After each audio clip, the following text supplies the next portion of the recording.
પહલગામના આતંકી હુમલાને લઈ સાધુ સંતોમાં પણ ભારે રોષ છે। આચાર્ય મહામંડલેશ્વર અવધૂત બાબા અરુણ ગિરિજી મહારાજનું નિવેદન, સાધુઓને જમ્મુ કાશ્મીરમાં આશ્રમની મંજૂરી આપી દો તો એક પણ આતંકી નહીં રહે, બધાને સાધુ બનાવી દઈશું।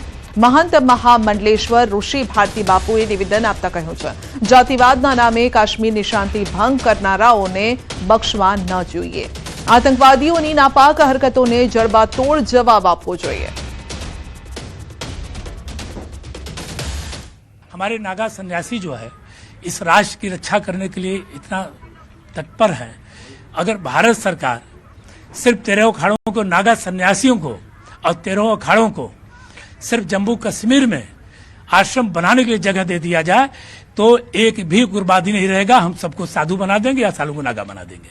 કોઈને પણ જાતિ પાતિ પૂછી અથવા તો મજહબ પૂછીને કોઈને ટાર્ગેટ બનાવવામાં આવે છે, ત્યારે આવા માનસિકતામાંથી આપણે બહાર આવીએ અને સરકારશ્રીને અમારી વિનંતી છે કે આ બાબતે અને ખાસ કરીને આતંકવાદ બાબતે સ્ટ્રિક્ટલી તો છે જ, પરંતુ વિશેષ સ્ટ્રિક્ટલી થાય અને આવા આતંકવાદીઓને કડકમાં કડક સજા થાય।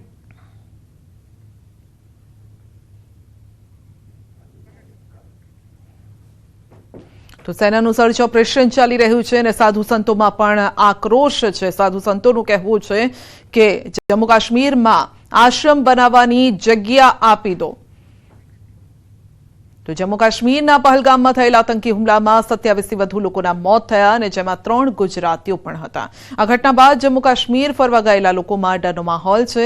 રાજકોટથી જમ્મુ કાશ્મીર ફરવા ગયેલા 2 દંપતી શ્રીનગરમાં અટવાયા છે અને ત્યારે તે લોકો પોતાની આપવીતી વર્ણવી રહ્યા છે, તેમજ વિડીયો બનાવીને પીએમ મોદીને અપીલ કરી છે કે જે આતંકીઓ છે તેમને કડકમાં કડક સજા આપવામાં આવે।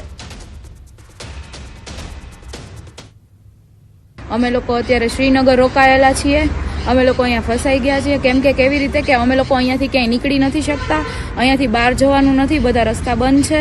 અહીંયાથી અમને લોકોને ફ્લાઇટ બી નથી મળતી, વેઇટિંગ આવે છે અને ફ્લાઇટનું ભાડું બી બહુ છે જે 25 થી 30 હજાર રૂપિયા લે છે। એટલે અમે લોકો અહીંયા રસ્તાથી કે બીજો એક રસ્તો નથી કે અમે અહીંયાથી બહાર નીકળી શકીએ। અમે અત્યારે અહીંયા છીએ સેફ અને અમારી બારે બી સારી એવી સિક્યોરિટી છે, પણ અમે મોદી સાહેબથી વિનંતી કરી રહ્યા છીએ કે તમે લોકો જે લોકોની સાથે આવું બનેલું છે એ લોકોને ન્યાય આપજો, ઘરમાં ઘૂસી ઘૂસીને એને મારજો।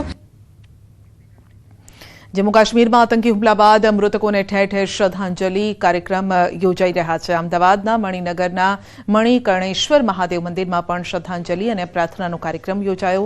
आतंकी हुमला में मृत्यु पामेला भारतीयों माटे प्रार्थना और श्रद्धांजलि अर्पण कराई।